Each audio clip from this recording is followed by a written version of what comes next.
Hello, ladies and gentlemen. I am Jen Gerson, your host for today.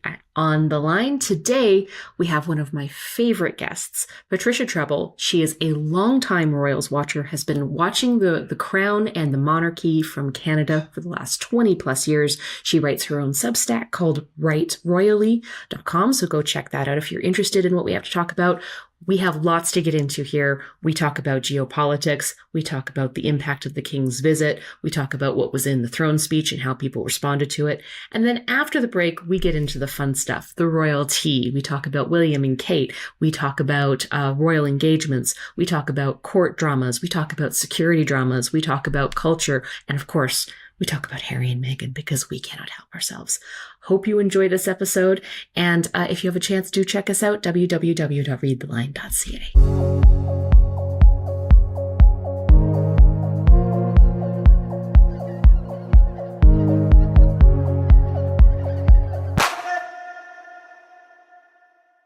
This message is brought to you by the Métis Nation of Ontario. In Northern Ontario, a Métis harvester checks his snares as his ancestors have done for generations. Meanwhile, back in town, Métis leaders gather with government officials. They've been doing this for decades. And not because they were asked to politely, but because the Supreme Court of Canada ruled in 2003 that Métis communities in Ontario exist. Their Indigenous rights are real, and they must be respected. Métis rights in Ontario are settled in law, and governments have a duty to consult them before decisions impacting their way of life are made. Whether it's a new mine, transmission line, or legislative changes meant to fast-track projects, consultation with Indigenous peoples, including the Métis, cannot be skipped. The Métis helped build this country. They must be included in its growth. Visit OntarioMétisFacts.com to learn more. Hello, ladies and gentlemen of On the Line. Here today we have with us one of my favorite people to talk about royalty issues, Patricia Treble. Patricia, what is the best way to describe you? What are you up to now? What are you doing? Royal watcher. I write about royalty. I've been doing it for more than 20 years. Have a newsletter on Substack called Write Royalty because that's what I do.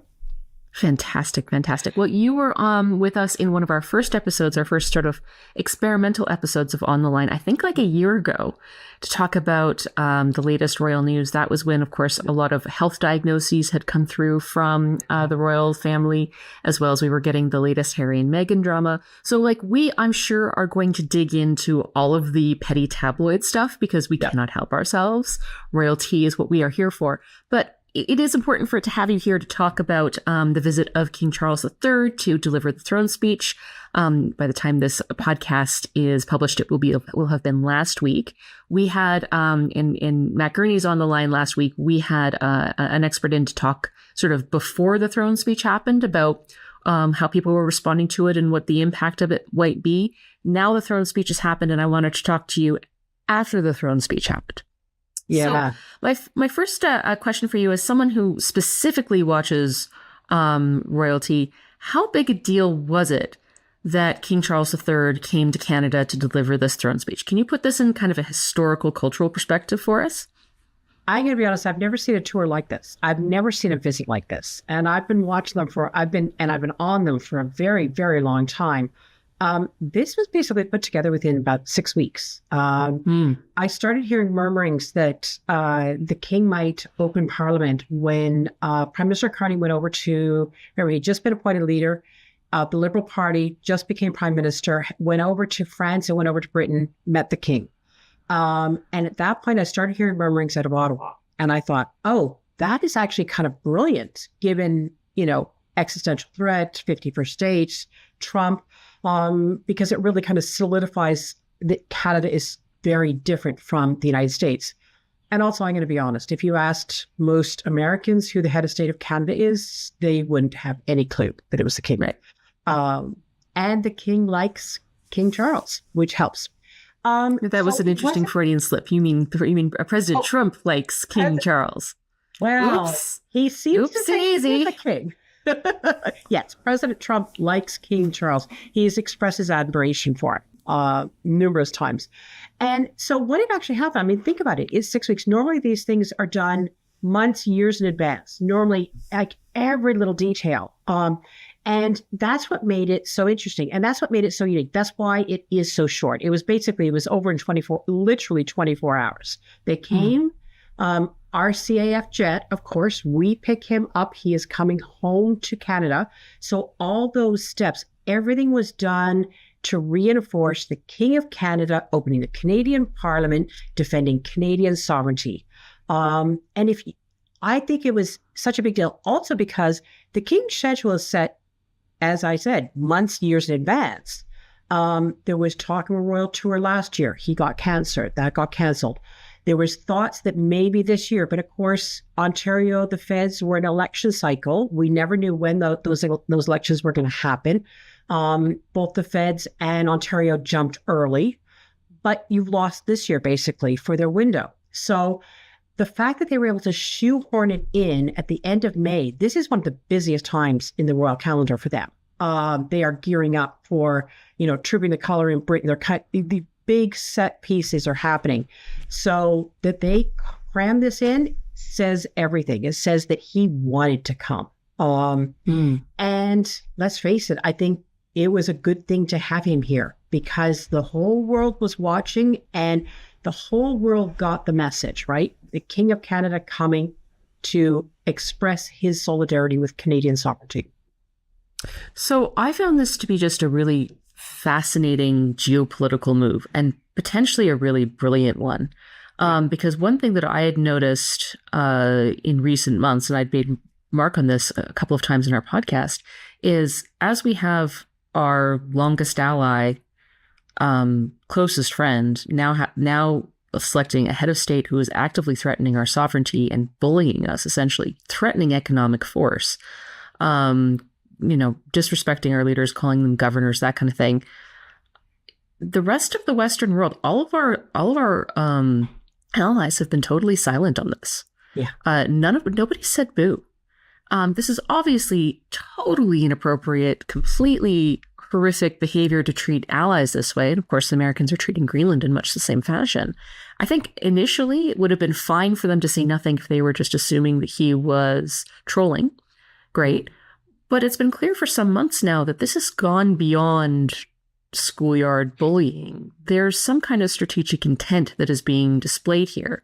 Now, I'll always caveat this by saying, that the U.S. administration right now is highly chaotic, it's highly disorganized, it's highly unfocused, it's highly factional.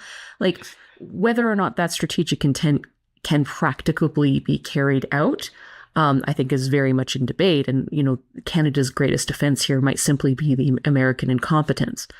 But nonetheless, even if this doesn't escalate beyond Truth Social posts and ribbing, it's wildly inappropriate, it's wildly offside for an ally to be threatening an ally within the Western Alliance, within NATO this way. And we've got no moral support from any elected leader. None. Yeah. So I'm going to say at the beginning, if you remember, everyone is caught off. Remember, it was just one thing after another, and you could kind of feel the world reeling. Like nobody really knew how to react. Nobody wanted to be in his line of fire. Nobody reacted. But then you saw everything shift. And I think when Mark Carney went to France, went to Britain, you kind of saw everyone working kind of behind the scenes. I think things were happening. It simply just wasn't vocal. And I wonder how much of that, and this is where I just don't know, how much of that is Canada saying, hold your ammunition, or how much of it is allies just going, yeah, we don't want to touch this at this moment. And this is what I will say, is that there are these moments, because if you remember at the beginning, everyone was like, where's the king? Why is the king not stepping up to defend us? And I remember having to say, well, the king, as a constitutional monarch, he only speaks when the government of Canada, on such a political issue, when the government of Canada wants him to speak. And he would say something. If the government of Canada wanted him to say it, he would say it. And it was clear that the government of Canada was taking a longer view at this, knew, when do you haul him out? He's an ace in the hole. When do you start playing that ace in the hole? And that they were starting to figure out how to deal with things for a long term. Because let's face it, Trump is going to be in the White House for 4 years. You can't just go out. guns blazing, right? Mm-hmm. You've got to be strategic about this. And I have to wonder, and I mean, I haven't seen anything about it, but I just kept getting this feeling. When I was talking to people, the people were like, not yet. Wait. And what we saw for the last those 2 days in Ottawa was that response where the king, the king said in the throne speech, very, full-throated defense of Canada, coming at, yes, how much was written by the government is coming out of his mouth. He is saying it. And that has impact. So, yes, no defense right now, but I mean, who the heck knows what's coming down the line? How much control would King Charles have had over the content of the throne speech? Because, I mean, obviously a lot of that throne speech was fairly quotidian government policy, tax cuts, build houses, do all that. Because a lot of it was ripped straight from the hustings. It was pretty obvious for someone who'd been paying attention to the election what of that was Carney and the people around him. But how much, like, if King Charles was like, yeah, that's too far, would he have had the authority to step in and say, I'm not gonna say that in the throne speech? So it's interesting what happens behind the scenes, because this is where often we only find out years later that there might have been this pushback, right? Or let's not phrase it this way. And it's only later that we hear that this stuff happens. I mean, we've heard it with, lieutenant governors, going to premiers going, wait a second, you want me to say this? Are you sure you want me to say this? And all of a sudden the premier kind of goes, okay, well, we can tweak the language. Definitely the top and the tail, the starting and the beginning, for those in the business, were his words. I mean, you could hear it. It was very much crafted by the palace, but he likes talking. He likes words, and you could hear his voice in that. But the middle, I mean, when he started talking about GST, that's when I started laughing, because it was weird, right? Exactly. It felt very weird. He's used to throne speeches. He's given a few in Britain. He knows exactly. He's been there when his mom has done it a number of times. He knows exactly what's involved. But certainly the top and the tail, and especially, I don't know if you heard at the very end when he was talking about, stand on guard for thee. His voice broke. And you could hear the emotion in his voice. And that was, I thought quite something. Because this is a man who, yes, is far more open with his feelings than his mother, came from a different generation, but not typical of him when he's doing a speech like this. So from this, I think we can infer that Charles's interest in our collective welfare and the future of Canada as a dominion within the royal, what would I call it? One of the realms. One of the realms. There we go. He's got 15. He's had a state of 15. Yeah. There you go. So our role in as a realm, and our future as a realm, is a matter of serious and significant concern to him, that he actually cares. That's safe to infer from all of this. I think so. I mean, I wrote back in January when things were, very hot with President Trump, really pushing on the rhetoric. And there was talk out of Matt Wilkinson of The Sun reported that there were going to be big tours in North America next year.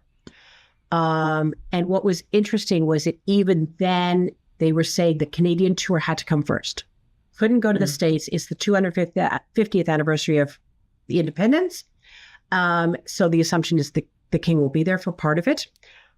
Always a bit odd. I mean, the Queen did that for the 200th. I mean, they threw off, her ancestor and his ancestor, but yeah, sure, come and celebrate. That's the beauty of a constitutional monarchy, right? It is the beauty, and this is what people don't always understand. People assume that monarchs are all powerful, but they aren't. The constitutional monarchs today, especially European ones, have reserve powers, but very little political power. But when that happened, it was very clear that the Canadian tour was going to have to come first. If you're going to come to North America, you have to come to Canada first.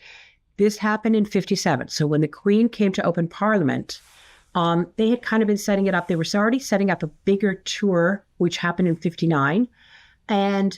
But she wanted to come for the 400th anniversary of the founding of the Jamestown colony in what is now the United States.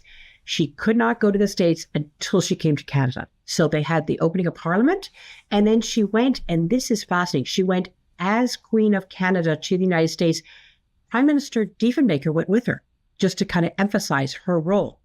So that is and back then, so when everything is bubbling up in January, big detour, sorry, I was saying at some point he's going to have to prove he's King of Canada. One thing to do messages, Flag Day, things like that. It's all those things are fine from Buckingham Palace, but we're going to have to see him on the ground, and there's going to have to be action and words. He's going to have to prove it. And you could see that. And I think that's what this is a reaction to. Yeah. Now, I know that the king is forbidden from engaging in what we would call partisan engagement. That's beneath the dignity of the crown. But how far is the line here between, how should I say this, speaking about partisan matters and actually getting engaged in geopolitics by defending Canadian sovereignty? Like, where is that? Like, that can't be a black and white scenario. There's got to be a bit of gray there.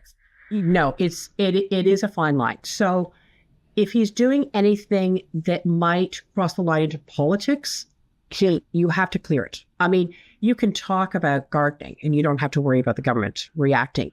But there's internal politics. So if he were to throne speeches are separate. They're always done by the government, right? So it's the government in power. It's his government. And he's reiterating what their policies are. But if he was to start, to start bashing one of the opposition parties, that's, because the government wanted him to, there's no way he would do it. There's no way the government would put him in a position to have to then refuse and spark a constitutional crisis, because that's what it would be. And people were always worried. Remember, he's been very vocal on a lot of issues. Youth employment, he's been working on that. And the issues facing the youth since 76. He's been working on the environment since 1970. He was talking about plastics in the ocean, literally in 1970. And like a lot of those times where he's kind of crossing into politics, people, as Prince of Wales, people were worried what would happen when he became monarch. Would he continue to be as outspoken? And he had always potentially refused to give royal assent to bills and cause all kinds of problems. People were thinking about, right. People's minds were going to very dark places because it would spark a constitutional crisis wherever it happened. And could he stay quiet? And here's the amazing thing is that he has actually become, he has been, since he took the throne, the epitome of a constitutional monarch. He has been in many ways exactly what his mother has been. It is a different type of monarch because she came from a different era, right? She'd been on the throne for so long. But he is a very good monarch. And you saw that in Canada, right? He has to walk, there is a very fine line he has to walk, and he did it. And I would also point out, it wouldn't have been appropriate for him to name drop Trump directly and say, screw that guy. But it's certainly very appropriate. There's nothing untoward from a partisan perspective in terms of asserting a realm's sovereignty that is already conditioned to exist, right? Exactly. Like that shouldn't be a controversial position. And he did it. So, and this is the part of the speech was clearly written by the government, and it's where he's talking about, and hold on, I've got this because I don't have it memorized. He's talking about protecting our plurality, our rule of law, our self-determination, our democracy. You know exactly who that was aimed at. Right. But it also becomes more powerful because it's not being uttered by a politician, by Carney. It's being uttered by the head of state who is apolitical. It's being uttered by the king. And I think that packs a wallop. And that's why there were so many foreign media in Ottawa. Like it was chock-a-block. Everyone was there. There were 2 Australian networks there. Covering this. It got attention around the world. And I think it was because he was the one saying it. If it had been any politician, Governor General, even with party saying it, you wouldn't have had that attention. No. It was because he was there.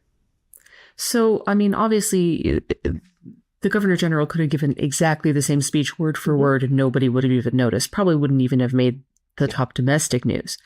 So it was a very, this is one of these cases where the actual messenger is the message. Yeah. And it was very impactful in that respect. So I do want to talk about foreign media. The Guardian actually reached out to me to get me to write a quick column about the impact of the Charles visit, which, I mean, whenever foreign media is interested in reaches out to me, I know something's gone weird. Mm-hmm. Yeah. But I mean, whenever an international media shows up in my inbox and is like, Jen, we'd like you to write, I'm like, okay. Yeah. It's like, okay, something is reaching beyond the normal boundaries of consideration here.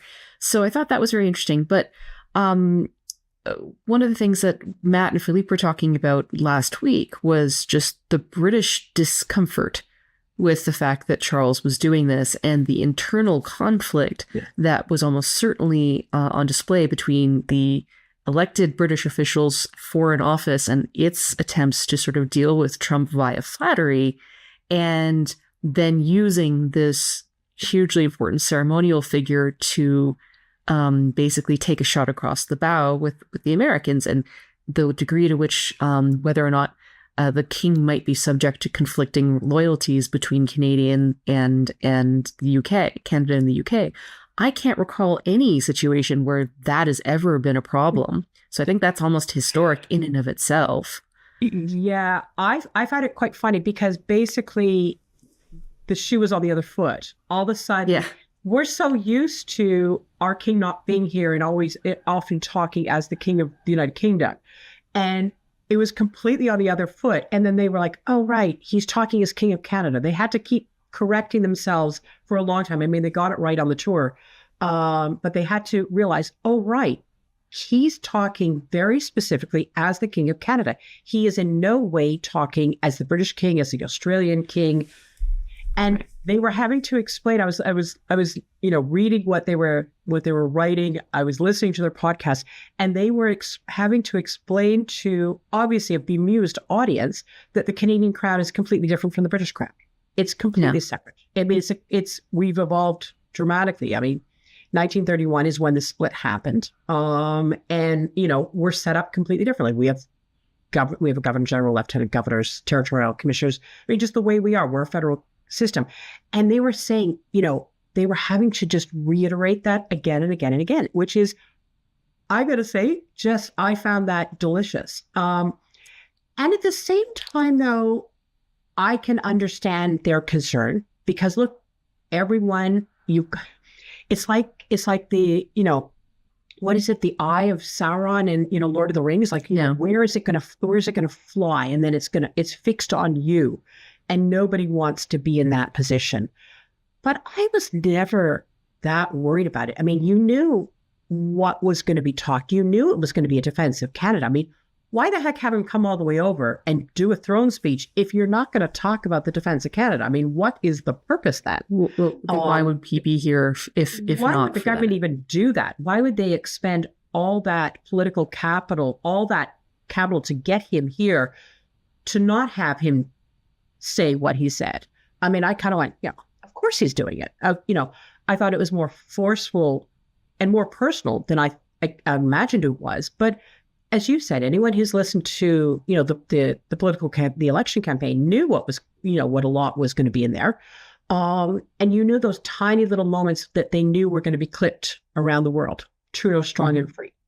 But I found it hilarious. So I'm going to say I'm meeting your Guardian thing. I'm raising you. The BBC wanted me to go on air at 2:00 in the morning, which is like 7:00 in the morning their time. I'm like, no.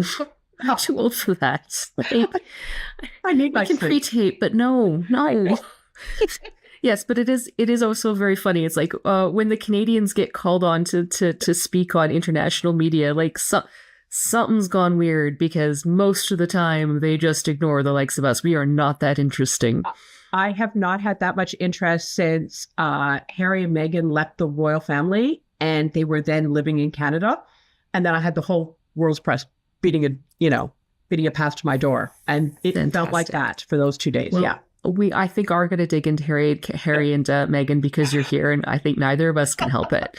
But first, I do want to just finish up with the politics of all of this. We talked a little bit about the impact of the King's throne speech in Britain. Before he came, the sense was a little bit uneasy about all of this. Has that tone shifted after the throne speech, do you think? Do you think that people are a little bit more relaxed about it now? Yeah, they're from what I've been reading, right? They're completely relaxed. I mean, it was forceful. It did what they said it did, but I don't think it caused any waves. We certainly haven't heard anything from 1600 Pennsylvania Avenue to cause any problems. And here's the thing, and this is why I don't think it is going to be a problem, because Donald Trump loves the pomp and circumstance of his position. He loves state visits. He loves going to a place that has the guilt and the history that he craves, right? I mean, he's basically turning, the Oval Office into, one of the reception rooms at Buckingham Palace. I mean, he's cramming he's doing it with like these god awful styrofoam Alibaba moldings that have clearly been spray painted gold. It's really pretty phenomenal. So he's not going to do anything that could possibly engender ill will before the state visit in Britain. And he's going to do nothing about that. Now, what might happen afterwards? Who knows? But he has already taken some shots back at us. But I don't think he's going to take some shots back at the UK. Exactly. So I think he's going to be very careful about what he says. He's going to be very careful, of course, what he says about the king, right? Because the king is hosting him. And look, monarchs, when people are like, oh, well, how can the king host him? That is the job of the constitutional monarch. So in the 1970s... It's not his job to be an activist. It's his job to be a figure of continuity and stability. Exactly. So in the 1970s, the British government went to the Queen and said, we want to have a state visit and we want it to be Nicolae Ceausescu, the dictator of Romania. And she gulped and she offered the invitation, and they stayed at Buckingham Palace, and apparently it was an absolutely horrific trip. They were horrific guests, but she was the epitome of a polite hostess, right? That is what one does. You are the constitutional monarch. That is your job. So when people are like, oh, he shouldn't host. No, that is literally his job. It's not his job to condemn or exile this person. Yeah. And he will do it, and he will do it very well, and it will be glittering, and it will be fabulous. Here's the one thing. Buckingham Palace is off limits. The staterooms are now, the construction has moved around to that side of the palace because they're redoing all the palace. The wiring hadn't been touched for like 100 years. And so they can't host any state visits at Buckingham Palace for the next few years. So it's either Windsor Castle, which is very grand and everything like that, but not quite as gilt as maybe he wants, or it's the Palace of Holyrood House in Edinburgh. Now, remember, his mother is Scottish, so maybe Trump wants to go there. But it's right in the center of Edinburgh, right across from their assembly. So I'm thinking he's going to go for Windsor Castle because it's a little more isolated, away from the possible protests. From the crowds. Interesting question. That's an interesting point. I was not even aware that Buckingham Palace was under construction. Oh yeah. So I don't know. Just a final thought on all of this. Firstly, part of me can't feel a bit of resentment by the lack of, I'm sure there's stuff happening behind the scenes, but by the lack of public courage among elected people in the world over in terms of basically, at a minimum, showing some moral support for us. Yeah. In the face of Trump, I do notice it, and I do resent it. And that makes me appreciate the efforts that King Charles has demonstrated that much more. Have we created a renewal of a relationship with the British monarchy that I think will have a generational impact? Have we reaffirmed the monarchy as a distinctly Canadian symbol? And does this change the relationship between our realms going forward? Yeah. So I'm going to back up and just do a little correction. So it's the Canadian monarchy. Please. We don't have Canadian a monarchy. with the British monarchy. My apologies. You're right, the Canadian monarchy. Thank you. I think there's suddenly been, and this was always what people who are interested in the crown have always worried about is that the crown would die basically by neglect. It would just basically be, off to the side and everyone would ignore it. And suddenly there's a focus on the crown. There's a focus on civics. Like all of a sudden people were like, oh, I actually watched the throne speech. I said, have you ever watched one before? And they're like, no, I've never watched one. It was actually interesting. Boring, but interesting, And so that's your thing. I think there has been a recognition, and let's not go overboard, but there's a recognition of the value that the crown, that having a crown can play, having an independent head of, a nonpartisan head of state can play. And I think the Governor General, from what she's doing, can reinforce that. As for the other leaders, this is what I'm looking forward to. Next month, they're all going to be in Canada for the G7. Mm-hmm. That's right. And I'm going to be waiting to see what they're going to say. Yep. That's because a really excellent point. In Canada, and they're going to be asked questions by Canadian journalists about this. And remember, I believe President Zelensky of Ukraine is coming. There's a whole, Mark Carney's inviting a whole bunch. I think that's going to be the moment where it's going to be like, put up or shut up. Because remember, Donald Trump, as far as I know, is going. So they're going to have to say stuff in front of him. Yep. That's going to be fascinating. Okay. Yes. And that's, of course, my neck of the woods happening as well. So that will be very interesting. Last question before we take a break, because I do want to get into the trivial trite stuff. And that is, nope, it's just the question's completely vacated my head. Wow, that's you don't want to ask about brooches? I thought you would be asking about brooches. We could get into the jewelry. I'm here for it. I'm here for it. So what I will say is, what I really noticed about this trip is the symbolism of everything that was done and the engagements that were picked. Everything was focused about that. So you had, when they came off the stairs of the Royal Canadian Air Force plane in Ottawa, you had the Royal Canadian Dragoons lining the red carpet. When the King was opening Parliament, of course, he's in the state landau. You've got the RCMP musical ride surrounding him as they go down Wellington. That was, I'm going to say, an absolutely spectacular image. They do it for other openings of Parliament. It's not just this, but it was quite spectacular. And then, of course, when he's inspecting a guard of honor, and it was the Royal Canadian Regiment, and that was his father's regiment. He was the colonel in chief forever. What you noticed is red surge everywhere. There were no, the standard green uniforms of the Canadian Armed Forces. They were not present at all. Mm-hmm. Everything was reinforcing history, heritage, crown. All that was very deliberate. Look, and the minute I heard that he was doing a puck drop at a street hockey game, I was like, okay, that's going to be the image for that day that's going to go around the world. And sure enough, it did. Yeah, it was quite, the imagery that popped, the circumstance was all very well and carefully crafted. It is very well crafted, and it was very quickly done. Remember, this is 6 weeks.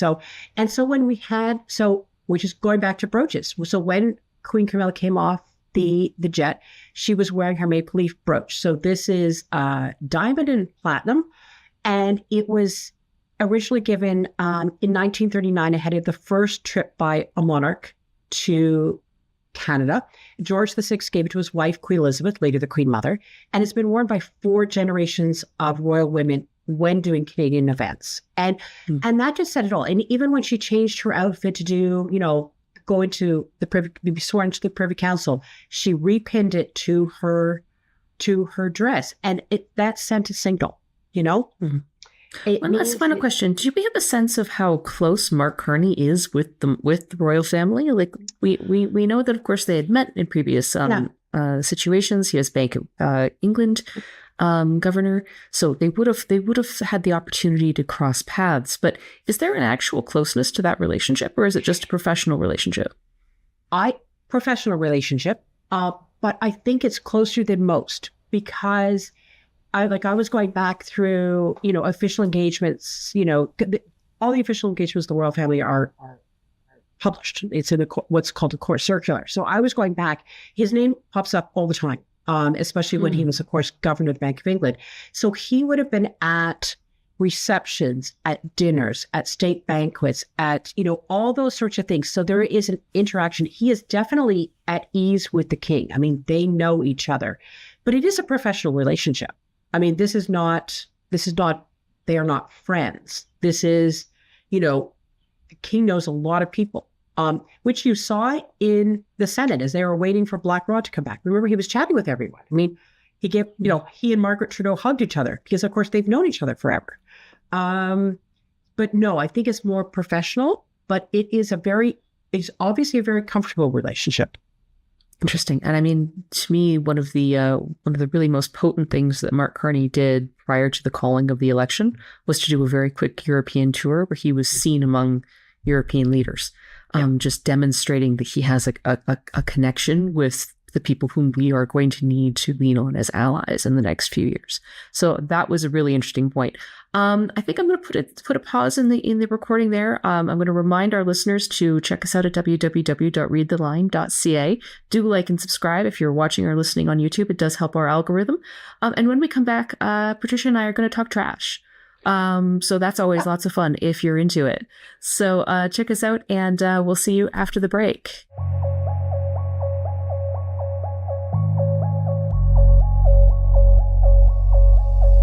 Okay, so all of the really important politics out of the way. Patricia, whenever we have you here on the line, of course, we want to talk gossip too, because we're human beings and we live for that. What is going on with William and Kate? What is the latest? My understanding is that she's kind of back in the mix after seemingly recovering from her cancer diagnosis. My sense from afar is that she's doing very well. But we'll get into that. And then, of course, we're going to talk about our favorite villainous royal couple as well. So but first, let's start with the important ones. Wills and Kate, how are they doing? Exactly. So they're just it's a very slow back. It's slower, I think, than I thought it would be. Because it was about 14 months ago that she revealed she had cancer. Mm-hmm. It was last September she stopped her chemotherapy, that she announced that it was over. And then at the start of this year, she announced she's officially in remission, which was the good news. But it's been a slow back. And what we've really kind of heard is that she's kind of reevaluating her life. I mean, obviously, very young children, right? They've gone through a lot in the last year and a bit, and really taking it on a very slow, deliberate, steady incline. But she has been back. We really saw the whole family for the 80th anniversary of the end of the Second World War. So VE Day, Victory in Europe Day, at the beginning of May.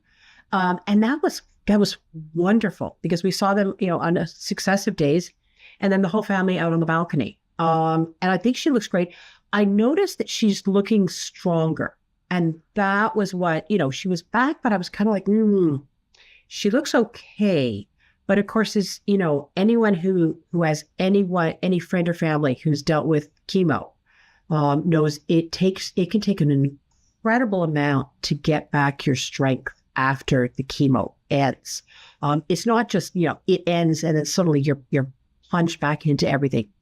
And I think they're also giving her that luxury of time. Because let's face it, the king has cancer, right? He's in the middle of weekly cancer treatments in the middle of this Canadian trip. He's still continuing all that. I think it's more of a living with cancer for him. And so, look, he's not going to have as long a reign as his mom. There's just physically impossible. And he's trying to do as much as he can. So I think they're trying to give William and Kate as much of breathing room as they can because they know what's coming. But William is increasingly the role as the Prince of Wales. So he went to Pope Francis's funeral, right? That is one of the things one does. Basically, it's like being, a vice president in the U.S. You go to a lot of funerals. And so he did that. He was in Paris. Do you remember in January, before Donald Trump became president, there was the reopening of the Notre Dame Cathedral. And he was there and Trump was there. And this was fascinating. For their visit, so William got delayed because of bad weather, got there just in time for the ceremony. But for him to meet Trump had to actually go across town to meet William at the British Embassy. He went to William, which I found very interesting. And he's doing a lot. So Earthshot, which is the big environmental prize that he's got, is going to be Brazil in the fall. It's becoming a huge, huge deal. He's got a new documentary out called Guardians. You can see it on YouTube, on BBC Earth, I believe is what it is. And it's about the people who guard wildlife and the environment. And as he says, one of the most dangerous jobs on Earth. Incredibly dangerous job. And it's a really good documentary because he does a lot of stuff for wildlife and for the environment. And he's got his own charity. So, and look, we're seeing the kids and they're growing up like crazy. They're just, gosh, they're the same age as my own kids. This is again, one of the ephemeral potencies of monarchy is, of course, is that you grow up alongside these people, right? I mean, I'm the same age as William and Kate. And I know this sounds crazy, but like the Queen was exactly the same age as my grandmother and died the same year as my grandmother. Yeah. William, Kate are the same age as me. Their kids are my age. So it's like, it's really hard not to identify with these figures on a very human level and to feel like, oh gosh, Charlotte's looking so cute. Look at her. She's just almost a little woman right now. Isn't that so sweet? And of course, then I'm looking at my own son who's the same age as me, like, he's growing up so fast. It's freaking me out, so you relate to them at a very human level. I think that's unavoidable when you live in a realm. And I think, look, they're getting tall. I mean, it's the one thing I just noticed, especially George. I mean, he's going to be as tall as his dad. There's no question. But I kind of like the fact that, everyone kind of stays away from them. Sure, they talk about them when they're at royal events, but then they just completely vanish. But we're going to leave them. I mean, I think that people have learned the lesson of giving these people space, right? Yeah. Like, let's not mess up another generation with nonsense.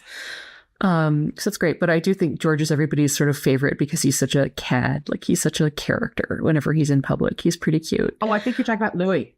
Oh, Louis, sorry. Yes, I am talking about Louis. I guess. Yeah. See, look at me. I'm dumb. I'm sorry. He's acting like, how old is he now? So he was born in 2018. So he's 6. So 7. Oh, 7. But he's acting like a 7-year-old. I mean, that's what 7-year-olds are. That's wonderful. It's great. It's fantastic. Anyway, all right. So let's pivot to our favorite villain, our favorite kayfabe royal villains. Look, I really have to say, I do think that the worm has turned on Meghan and Harry. I think that they have earned. It's fascinating to watch me because I think that everybody gave them the benefit of the doubt for a really long time. For me, they lost me. I think we said this in our last podcast last year. For me, they lost me when they moved from Canada, because for me, that was just so demonstrative of the disingenuousness of their stated goals. Like, you could have had a perfectly lovely, low-key, private life for yourself, living anywhere in Canada, living anywhere in Australia, living in any of these places. You could have done low-key charity work. The paparazzi would have gotten bored with you in like 3 weeks. Nobody's going to station paparazzi full time in like Vancouver Island. Like, you're not that interesting. If you had wanted to live the life that you said you wanted to live, you could have lived that life comfortably, affably, and well in Canada and done a lot of good work while basically also building ties between the realms here. Like, there was a path for you there. But the second they picked up and moved to freaking California of all places, claiming that I want a life of privacy and service. I'm sorry, Montecito is not screaming privacy and service to me. And so for me, that's where I'm just like, okay, your actions are now so far out of line with your stated goals that I can't take you seriously anymore. And I have to be honest, every single month that's gone by, it seems to me that they've said, done, or released something that's alienated more people. From the Harry and Meghan 6-hour narcissism fest to the latest. I don't know if you've had an opportunity to watch it. It's the Megan cooking show, which is almost being universally panned. Oh yes, I had to binge watch it too. You had to binge watch it. I'm going to say I didn't think it was as bad as everyone said. So I gave it a 6. I'm going to be honest. I love those sorts of shows. Like I love those sorts of shows. Sure. I gave it a 6.5. But basically, it was kind of a Netflix myth. You know, they've got this, but what they call, I forget what the term is, but basically background TV, right? Yeah, background TV. Yeah. Like it was the sort of thing that you put on in the background when you just want to have some noise while you're doing your own cooking. But the parts where I think she's leading, I found them just boring. But the parts where she was actually learning, where she had other chefs there, I thought those were fabulous. And there's the second episode where it's a Korean American, and he does like a food truck, famous in LA. That was I'm gonna say it was a great episode. So cool. I think that would be her métier. That would be the place where I don't know anything, but I have access to this great Rolodex of people, and I have got a platform. So I'm going to have really interesting people, and I'm going to be the personality-less, faceless foil upon which they can foist their more interesting personalities. That would be a good place for her to be. Yeah. And what I just didn't understand is what it was trying to do. They never even introduced her at the very beginning. When they start the series, they never introduce her. You're expected to know who she is. And I never got to understand what the purpose of the series was. Because normally for lifestyle series, they explain it, you know. I mean, Pamela Anderson, when she has a fabulous one where she's redoing her family, all the cottages and everything on Vancouver Island. And it very clearly, this is Pamela Anderson. This is her family. This is why she's doing it. This is why she's on the island. There was nothing about that. You're just expected to know. I think they needed a much stronger outside producer working on it.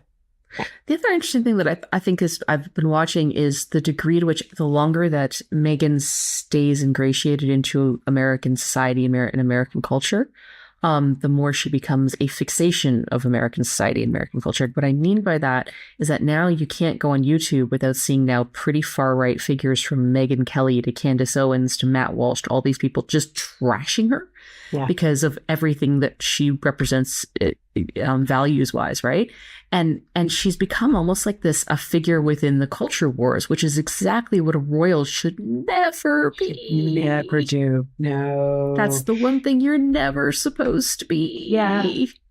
And at the same time, the thing is that they've got big bills, right? You know, they have a large house, a large estate.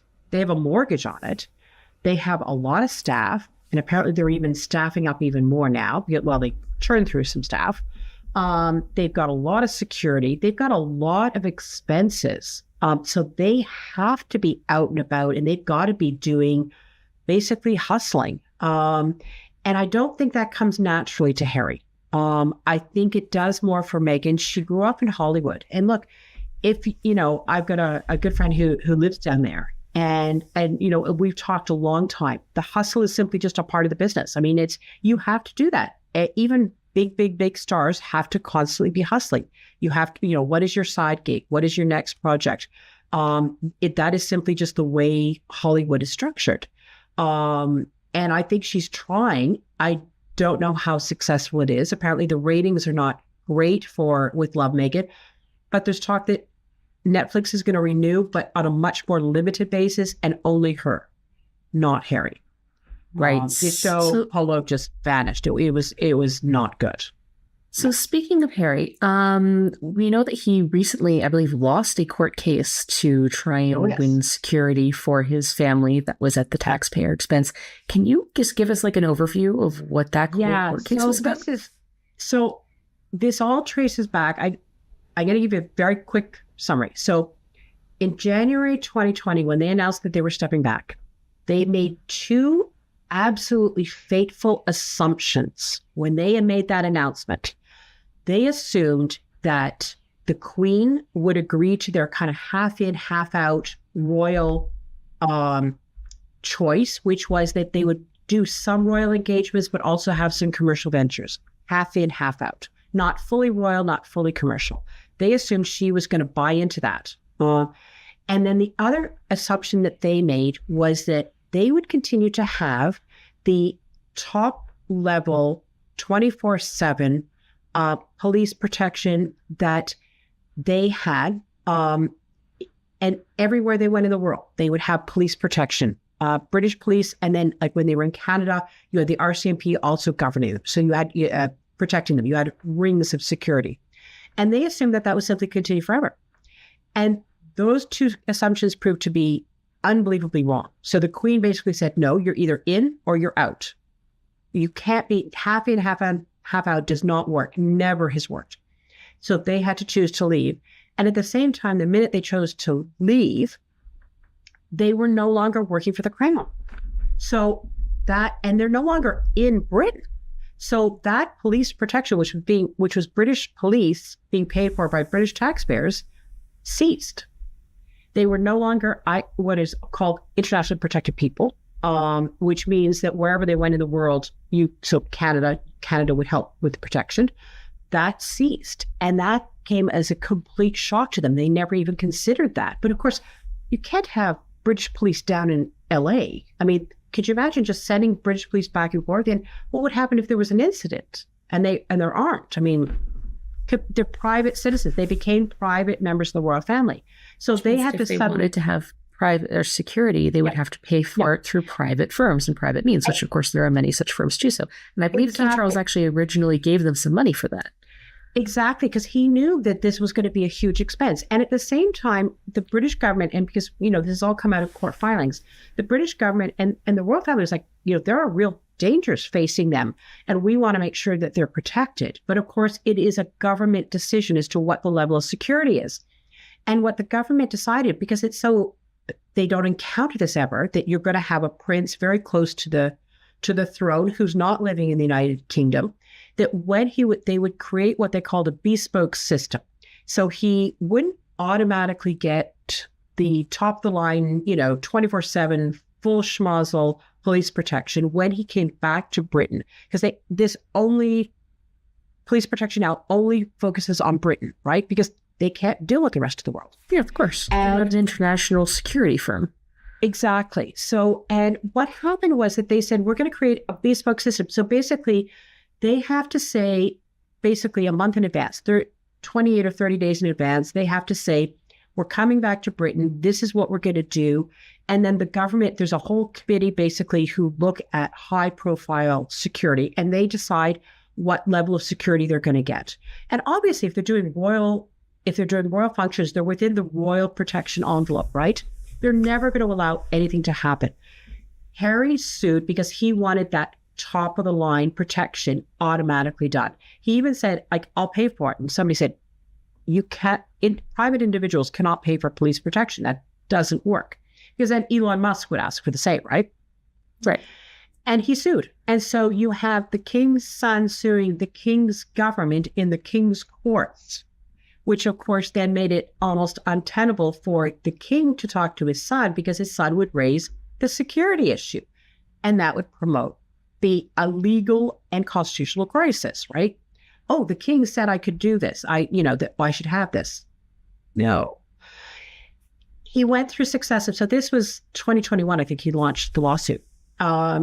Successive rounds of, trying to get a review of how they determined this bespoke system. I mean, basically that was what it is. You're asking for a review. And even if they review, they might say the system is still fine. It went on for 4 years. He lost it every turn. And the judges were very patient, but very clear that basically the system, how these experts did it, was absolutely fine. That there was no ill intent, there was no malice.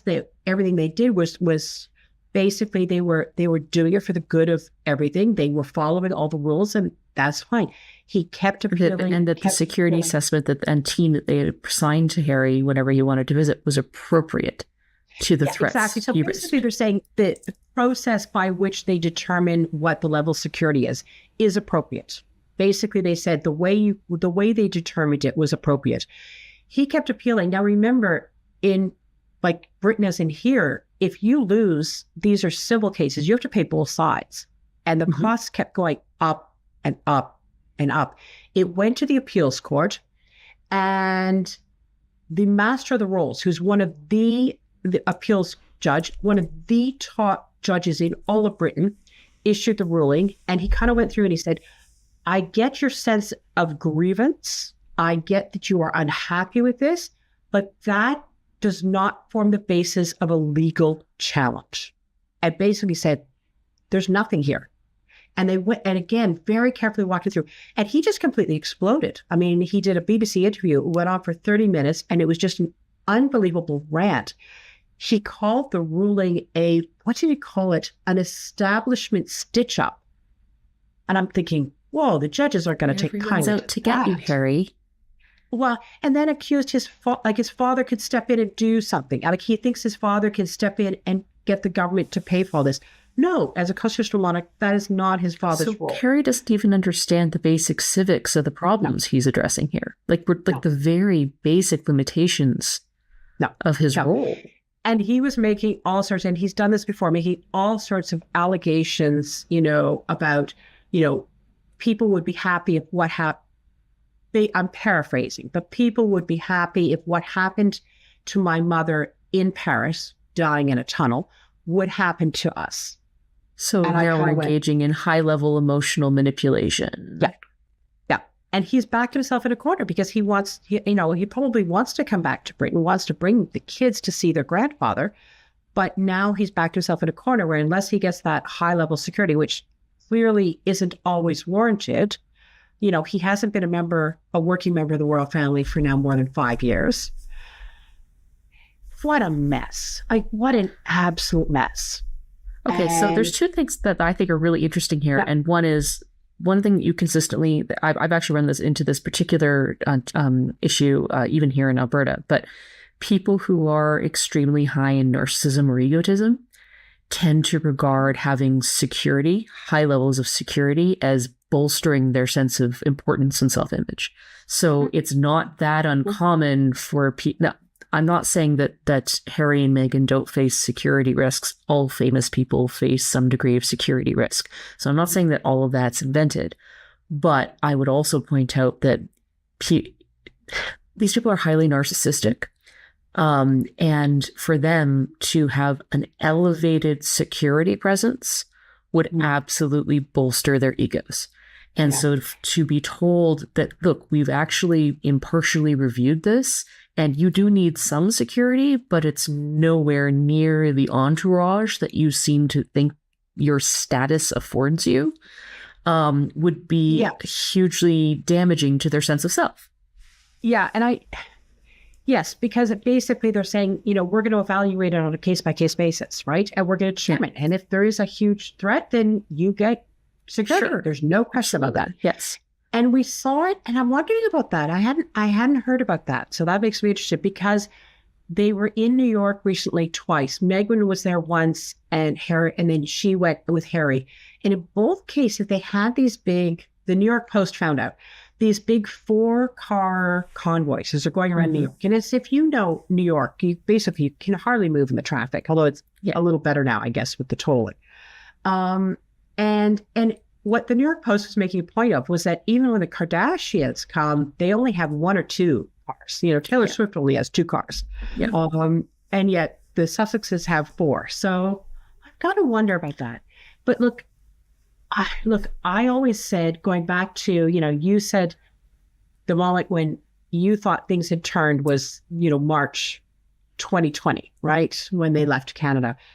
I wondered right from the very beginning about their long-term strategy. You were ahead of the curve. And I actually think people who were very close royal watchers knew that there was a problem much, much sooner.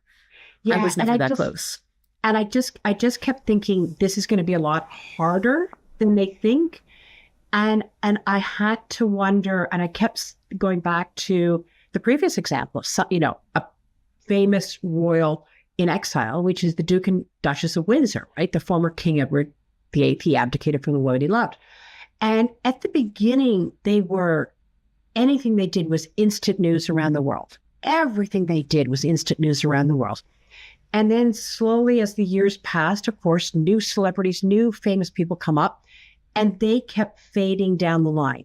And so then they took, paid gigs, he wrote his memoir, they got, doing color commentary on some royal events and things like that. And it became an increasingly hard life. Down market. They were living in the lap of luxury. I mean, it's not quite as many tiers, but. Exactly. But they weren't given the adulation or the attention that they might have thought they deserved. Mm-hmm. And I always said, like, I'm not looking 1 or 2 years down the road. I'm thinking, what's going to happen 5 years down the road, which is now for Harry and Meghan? What's going to happen another 5 years down the road? I mean, she's trying to do, her brand of, products, the jam and everything like that. They sold out instantly. We don't know how many sold. And how many of them were hate, and how many of them are hate sales or curiosity sales as opposed to like exactly journalists, exactly or it's like novelty. Oh, I got Meghan's jam as opposed to consistent. But it was like a handful of products. It's been more than 2 months. They haven't restocked and they haven't issued any other products.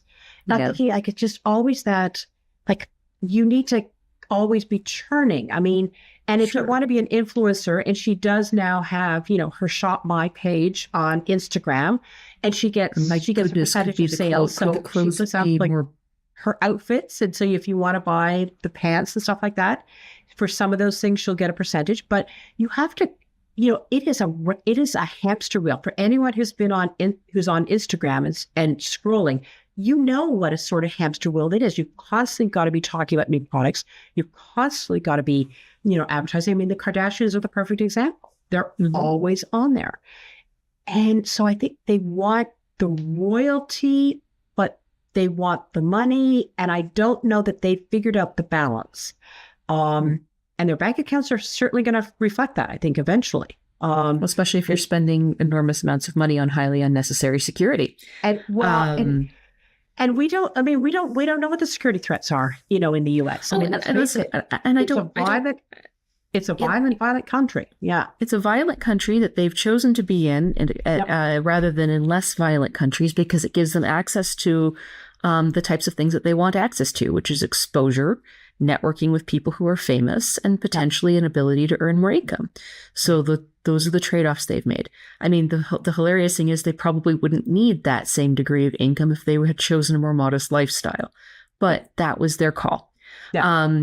The other thing I just wanted to point out about the Harry stuff, going back to that, is, I believe in that BBC interview, he's like, I'm so distraught that I can't bring my children to visit King Charles because of this court decision. That read to me as classic manipulative. You're using your children as a tool to try and get what you want from your father. You're withholding your children from your father in order to get this thing that you think you're entitled to, even though now multiple courts have decided that in fact you are not. Yeah. And I mean, I have opinions about that. They're not positive opinions. I was not impressed, especially when he said, I don't know how much time my father has left. Yeah. I mean, sure, there is no communication, but that's a pretty dark phrasing to use. When he said that, I kind of, I'm going to be honest, I kind of reeled back a bit. And I just thought, wow. I mean, he really is, there's no question. He's using his, do you want to see the kids? Then this is what I need to satisfy me. To just cause a constitutional crisis to get me the security I deserve, Dad. Yeah. That's like, it's dreadfully petulant. It seems, and what I think is kind of, I don't know that it's feeding it. I don't know. But there has been a remarkable silence over the years from Buckingham Palace. Yeah, they're just not responding. Well, they've played the long game in this, and they're winning. Yeah, exactly. And now they did actually issue a very brief statement when the ruling came, the appeals, decision came out, and Harry did his rant. And they basically said, we respect the courts, that have exhaustively looked at all this and repeatedly come to the same conclusion. Clunk. but nothing, of course, from his brother, nothing. And I think it's, from everything that, I've heard, it is really William that is William, and especially, his wife, who are very, very firm on this, on not that they've been really betrayed by Harry and Meghan. And that they're taking a very firm stance against them. And that's why it was fascinating. There was this call lately. Somebody said, well, do you think that William would, when he eventually became monarch, would he strip the titles? So Meghan has taken to using HRH again. Which she's not entitled to do, if I recall.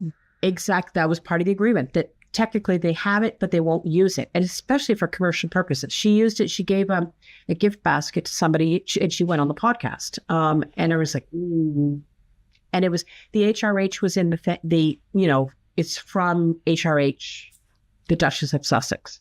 So, she's really skirting the line here, because you could potentially put this like a gift basket with a card with HRH Duchess of Sussex might be totally fine. But the second that starts to be used in a podcast or in a publicity context. Exactly. And that's what caught people's attention. So people were like, well, what do you think William will do? Because people are like, oh, take away their titles. So Duke and Duchess of Sussex are titles, whereas the HRHs are called stylings. It's one of those weird things you just need to know. Yeah. And people are like, and what was fascinating was instantly People magazine, which seems to be the go-to when Harry and Meghan want to talk, instantly started talking about, well, they can't take away their titles, the Duke and Duchess of Sussex. And it is true that they were given their proclaimed, in an order of council. It's going to be, a little tougher. But I'm thinking, interesting that they didn't talk about the stylings. They didn't talk about the HRHs. And I think there's a realization that those might likely be on the chopping block when the next reign comes. And I wouldn't be surprised if, Duke and Duchess of Sussex, it depends on what the situation is. But they could have had it. And this is what's amazing, Jen. They could have had it all. I mean, think about it now. They could have been living in a palace. They would have been the son and daughter-in-law of the king, but not the nicest brother and sister-in-law, the future king. They could have been around the world promoting all their, they like doing a lot of charity work. They could have been doing all of that. And they could have been doing it even as private members of the royal family. They didn't have to do what they did now. They could have stayed in Britain. So they were already within, Frogmore Cottage was already within the security envelope of Windsor. They could have been doing all of that. They could have had all they had to be was simply not nightmares. We aren't even started to delve into the issues they've had with their charities. Like, those have blown up dramatically in the last little bit. But the other one I wanted to point out is, I wanted to ask you about this because this really, really irked me. One of the most poignant, most viral moments from Meghan's cooking show was when she was sitting with the celebrity Mindy Kaling, and Mindy Kaling talked about her last name, and Meghan had that dreadful passive-aggressive, I don't know why you're calling me Meghan Markle. My name is Meghan Sussex now, and it's important to me because my children's last name is Sussex too. Yeah. That's not right, is it? She's not Meghan Sussex. No, and her children's last name isn't Sussex. No. So, okay. So, oh my goodness. This is, explain this to me.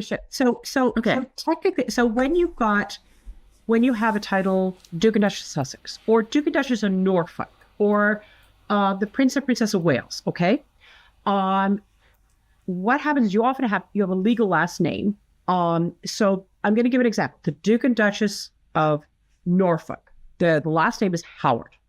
And so their kids have titles, but often what they use is the last name of the title as just in practice their last name. So they'll sign their names, I don't know, Miles Norfolk, Edward Norfolk.